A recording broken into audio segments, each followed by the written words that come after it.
தள்ளாடி நடந்து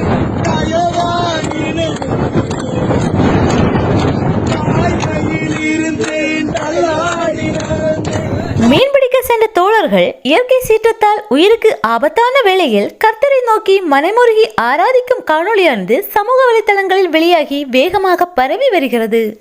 தமிழகத்தில் கடந்த சில வாரங்களாகவே பருவமழை பல பாதிப்புகளை ஏற்படுத்தி இருந்தது. குறிப்பாக தென் தமிழகத்தில் பருவமழையின் தாக்கம் அதிகமாக இருந்தது. மழை, கொடுங்காற்று என இயற்கை சீறி தன் கோபத்தை காட்டிக் கொண்டிருந்தது. கொடுங்காற்றால் மாநிலத்தின் பல பகுதிகளிலும் மரங்கள் வேரோடு சாய்ந்தன. கொடுங்காற்றால் கடலிலும் அலைகள் சீறி பாய்ந்து எழும்பின.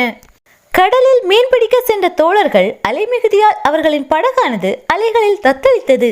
அந்த நேரத்தில் அவர்கள் இயேசுதான் ஒரே தெய்வம், அவர் தங்களை நிச்சயம் காப்பார் என்று கைகளை தட்டி மனமுருகி தேவனை ஆராதிக்க தொடங்கினர்.